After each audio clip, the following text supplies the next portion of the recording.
Guess what? The next game could be the last baseball game of the year.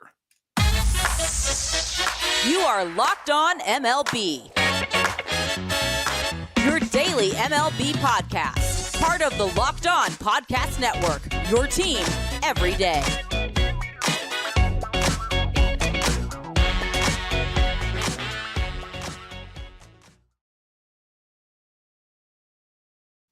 Hello, baseball fans, and welcome to Locked On MLB, part of the Locked On Podcast Network, where it's your team every day.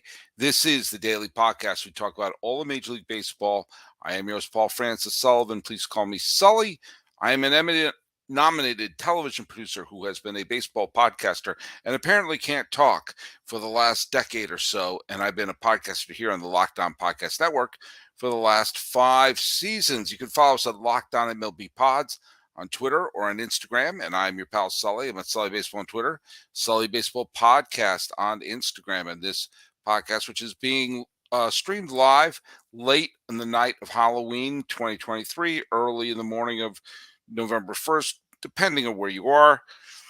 I'm here to tell you that today's episode is brought to you by FanDuel. Make every moment more. Right now, new customers get $150 in bonus bets with any winning $5 moneyline bet. That's $150 if your team wins. Just visit FanDuel.com/locked on to get started. The World Series may end tonight, meaning the 1st of November. It's not guaranteed. Nothing is guaranteed. But the way the Rangers look, and they cannot lose on the road. They've played 10 games on the road and have won all of them this postseason.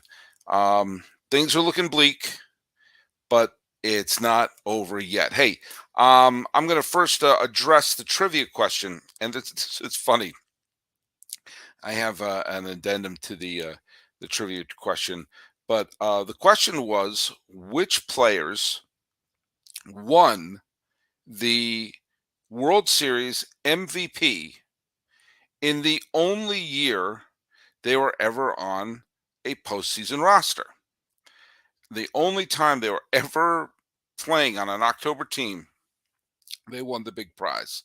But John Murphy Jr., who is a frequent guest, had 3 really good guesses. He said Don Clendenon, Ray Knight, and Troy Glaus. All of them World Series MVPs. We got one right.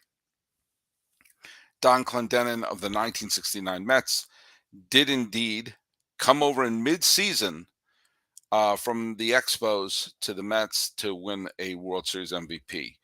Ray Knight, also a Met World Series MVP with the 86 Mets, also played with the 79 Reds. He basically replaced Pete Rose. So he played in the 79 postseason. Your other guess was Troy Glaus. Troy Glaus played a couple of other postseasons with the Angels, and memory serves, he also played a postseason with the Braves. Bet you forgot that. I bet Troy forgot that. But Court Stell got all 3 right. They were Don Clendenon with the 1969 Mets, Frankie Sweet Music Viola with the 1987 Minnesota Twins, still the strangest team to ever win the World Series, and Jose Rio of the 1990 Cincinnati Reds. Now, I actually have issues with all 3 of those World Series MVPs. Don Clendenon won it before I was born, so this is all in retrospect.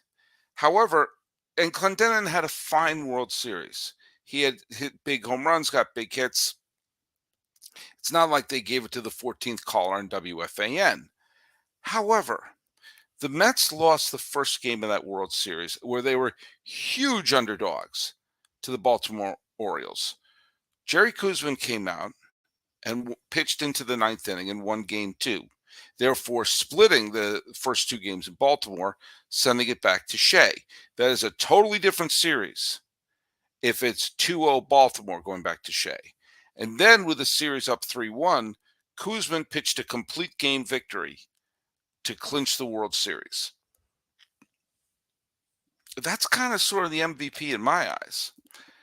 Frank Viola won the MVP in 1987. He won Game 1, pitched a fabulous Game 7. However, he got clobbered in game 4. He got absolutely trounced by the Cardinals in game 4. And the Cardinals had a lead, a few run lead in game 6, which means if they had held on to that lead, then Viola would have had one very good game and one awful game.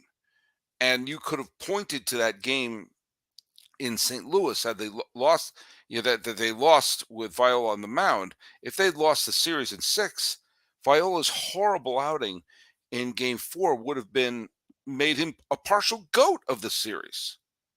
And I think Kirby Puckett, who had 10 hits in the series and was involved in every major rally, was indeed the most valuable player. Likewise, Jose Rio in 1990, look at Rio beat Dave Stewart in games 1 and 4 back when Dave Stewart was invincible. I get it.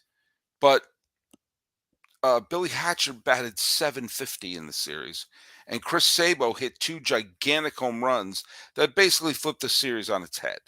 The Reds' offense won that series more so than Rio, who had a wonderful series. What I'm saying is all 3 of those answers could have gone to someone else. And if it had gone to Chris Sabo, then I believe that was his only time in the postseason. All right, I digress. Let's get to. I'm kind of wasting time here because there's not a lot to break down in this game. Man to play was the opener in a bullpen game for Arizona, and Haney was given the ball for the Rangers, and the Rangers had 2 massive 2-out rallies. One started with a 2-out, 2-strike wild pitch, and 5 runs came in the second. And once again, they got 2 outs in the third. 5 more runs came in. Marcus Semien woke up after he's had a not great postseason. Got a big triple, got a big homer. Corey Seager got a big, huge home run. The Rangers, I almost said the Rockies. The Rangers got horrible news that Adolis Garcia was hurt, and it's essentially 4 games. He probably would have been put on the injured list, and so he's unavailable to play for the final games of the series. Same thing with Max Scherzer, to the shock of nobody. So they had to, they looked at this series like, oh my God, what are we going to do? We don't have Adolis Garcia. Are we going to score runs? And I think the fact that they were up 10-0 after 3, the answer to that was yes. And Jankowski, who was put in as the replacement for Adolis Garcia, he wound up getting a 2 hits, doubled, scored 2, drove in 2. They didn't miss a beat. Semien drove in 5. Seager went 2 for 4 with a home run. Young got 3 hits. Heim got someone else got a home run. Heim got the other home run. And yes, the Diamondbacks scored 6 late runs, but did anybody think they were going to tie the game? No. So there's not a lot to break down in the game. The Rangers bats exploded, and Corey Seager is he's becoming the new Mr. October. I couldn't believe the Yankees didn't sign him when he was a free agent. He would have been perfect at Yankee Stadium, and he has a chance to join Mr. October, Reggie Jackson, as the only other player to win a World Series MVP with 2 different franchises. That's what's on the line right now. And actually go to baseballreference.com, the single greatest website in the history of the planet Earth. We're going to take a look at the overall stats for Seager in this World Series, because I think they're pretty good. I could be wrong, but I think they're pretty good. Right now, let's see. Seager is he's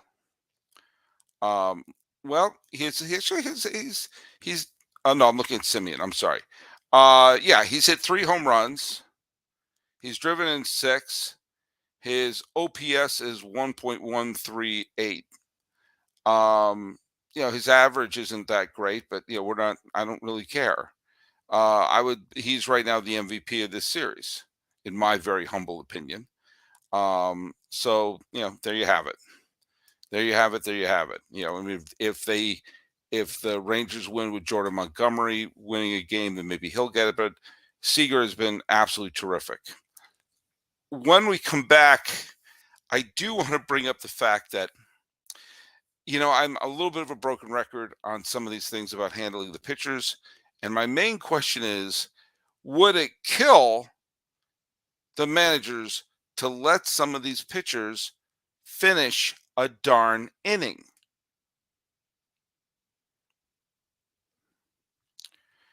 The NFL season is upon us. It's funny. I'm so baseball centric. I was about to say it's around the corner. Oh wait, it's been going on for over a month. But for football fans out there, you got to score early this NFL season with FanDuel, which is America's #1 sportsbook. Right now, new customers can get $150 in bonus bets with any winning $5 money line bet. That's $150 if your team wins. And if you're thinking about joining FanDuel, there's no better time to get in on the action. The app is so easy to use. There's a wide range of betting options, including spreads, player props, over-unders, and more. So visit FanDuel.com/lockedon and kick off the NFL season. FanDuel is an official partner of the National Football League. Look at when the final score was 11-7, it never was really that close. Yes, they scored 4 runs in the 8th and 2 runs in the ninth, and so if they'd gotten a couple more hits in the ninth, maybe the time run would have come up. Did you really think that was going to happen? And part of it was it was kind of late in the game. They brought in Burke, who I don't believe has pitched in the Brock Burke, who only played one game in the postseason, and they put him back on the roster, and so he hasn't really contributed a lot this October. He got hammered around. Stratton got hit pretty hard. Will Smith got hit pretty hard. But at that point of the game, when it was all it was like what 10 to 11 to 1, 11 to 2, whatever the score was. At that point, you're just throwing strikes. You're being Green Goblin. You're throwing pumpkins down the middle of the plate and trying your best to say, hey, look I'm not going to walk. Just get a hit because we're gonna get you out. I gave Boach some credit for letting Heaney go the 5 innings. He got earned the decision. At that point, it was such a blowout. At that point, I didn't see the issue. Have Heaney go out in the 6th. Really, it's a big enough lead, and it's going to be Heaney's last appearance of the season, unless they play a wild extra inning game or something like that. And you got you have Uvalde tomorrow, but to have your team completely rested and ready, give them an extra inning. All in all, Dunning, Bradford pitched well. I mentioned Burke, Smith, and Stratton didn't pitch well, but Leclerc got out of it. Now they're up 3-1. The question I have about the Diamondbacks, it's like Mantiply pitched an inning in the 3rd. He let up a walk and a hit. He let up 1 hit. And then, they brought in Castro to relieve him. And I remember thinking, Mantiply can't throw 2 innings. I mean, really, he wasn't. Just let him finish the 2nd inning, and then have Castro come in the clean inning. Why do you have to pull the plug so fast? And you saw Castro was dreadful, and so by the time he got out of the 2nd inning, they had to burn Mantiply, Castro, and the first Nelson. And Nelson wasn't. And Nelson then got a couple outs, but then he got smacked around. And let some of these pitchers just finish the inning. What was the worst thing to happen if you let Mantiply finish that inning? And then maybe you have Castro coming in a clean inning. It wasn't like he was getting torched. And it's also like, I understand if you're saving a pitcher for this and that. This is the World Series. Tomorrow is conceivably the last game of the year. Is there some reason that they couldn't say, hey, Mantiply, finish the 2nd? The point I keep making over and over again, when you script out the game like this, you have to assume everyone's going to do their job perfectly. And that certainly didn't happen with the Rangers. Now, I'll tell you who did come up big. And I kind of watched it going like, yeah, this is what, when you have a bullpen game, you have to have something like in mind. Ryan Nelson, the other Nelson, pitched 5 1/3 innings. And he was taken out of the game when, and sit down for this one, he needed relief. He came in and basically, we'll get into in the third segment, but he gave the Diamondbacks some hope for tomorrow. But he gave them some length. And you would think if you went into a game, that you know was going to be a bullpen game. And you also know that, this is a team that you're facing, a team that can score a lot of runs in a hurry, and you're relying on everybody to hit their mark correctly. You would think that you would have somebody prepared to say, you're going to give us 3. It turned out the guy gave him 5 1/3 innings in relief. I mean, that's tremendous. And that's what you should have in an opener situation, right? The first pitcher throws in like a pair of innings. Then the next pitcher throws 4 or 5 innings. And at that point, you look up and you've got 6 or 7 innings in the belt, and you've only burnt 2 pitchers. Isn't that how it's supposed to work? Not this massive parade of which, one person doesn't do particularly well. It's taking the man to play out in the second inning, going like, why are you doing this? Why is this happening? And the game unraveled. So it didn't matter what Nelson did after a while. The game was already a disaster. So why can't they do it? Somebody explain that to me. Somebody explain that to me why that isn't happening. By the way, Ketel Marte is making a case to be the World Series MVP with his tremendous performance. Right now, Marte is, I don't know, he's just having a great postseason. Tommy Pham is having a tremendous World Series. He's batting .500 with an OPS of 1.346. But alas, it's not going to do that much for anybody, for the Diamondbacks, if you know you're just going to have your pitchers burn out. So look I'm not going to get too much on Lovullo. He's got his team to Game 5 of the World Series when I think very few people thought they were going to get to Game 3 of the Wild Card Series. Is that Game 3? Yeah, Game 3. So I'm sorry, I forgot how that. For a minute, I forgot how the playoff system worked. But tomorrow is a do or die game. And yeah, you're going to have a short hook, but you also, God, let the pitcher finish an inning. If for nothing else, you don't have the game just stop. Like, why are you taking him out? Because of reasons. Take him out when they need relief, or go in and say, give us 2. And he wasn't getting clubbed. It was the people who came in who got clubbed for him. So we'll see. But there is hope for Arizona.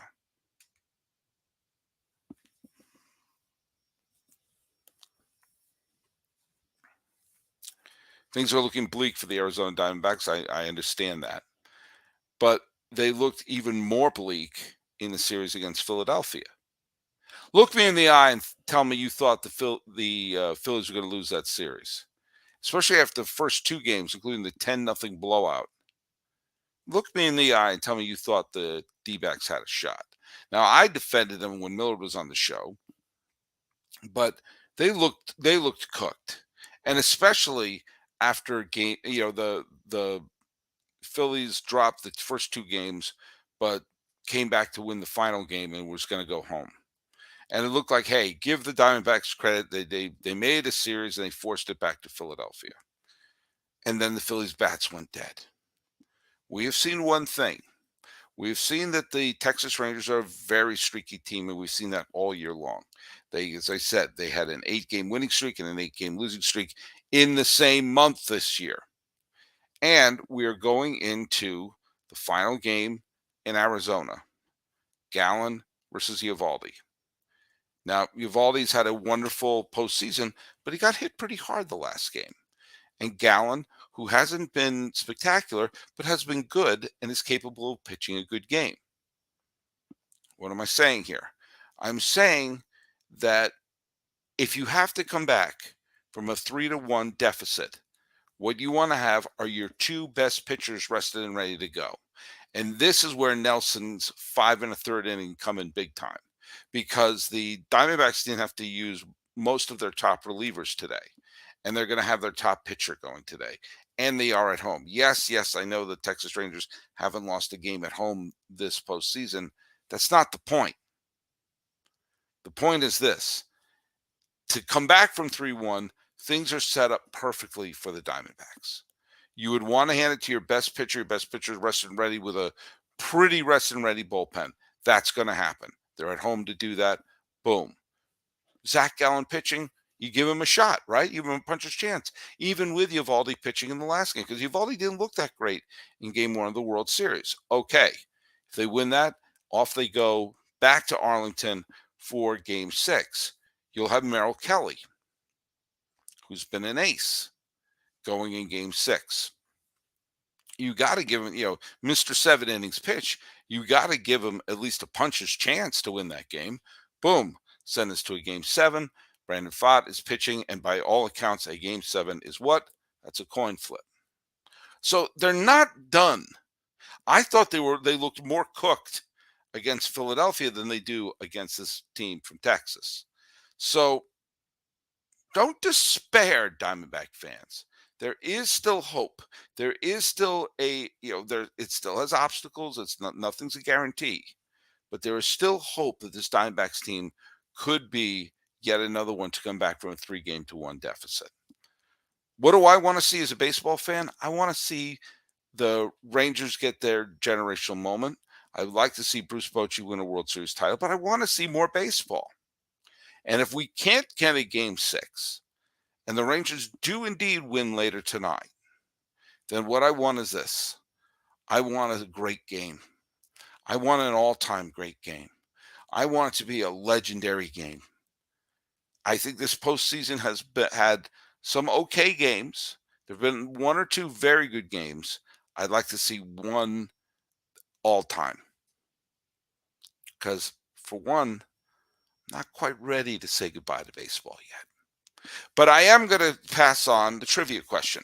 Now, the Bruce Bochy, if the Rangers win one of their next 3 games, Bruce Bochy will join Tony La Russa and Sparky Anderson as the only 3 managers in baseball history to manage a World Series champion, both the American and the National League.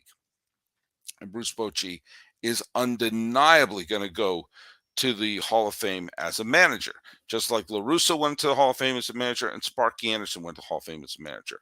Several other managers have managed a team to the World Series of both the American League and the National League. But only one manager managed a team in the American League and the National League to the World Series and got into the Hall of Fame as a player. This is not a Hall of Fame manager. This is a Hall of Fame player who obviously could manage a thing or two. But this Hall of Fame this Hall of Fame player managed an American League and a National League team to the World Series. Who was it? That's our trivia question for today. Put it down in the comments here on YouTube, or put it on Twitter, or whatever it's called now, at Locked On MLB Pods on Twitter, on Instagram. I'm your pal Sully. I'm at Sully Baseball on Twitter, Sully Baseball Podcast on Instagram. Talking about Game 4 of the World Series, and wondering if this indeed is the end of the season. This has been Locked On MLB. I am your host, Paul Francis Sullivan. Please call me Sully.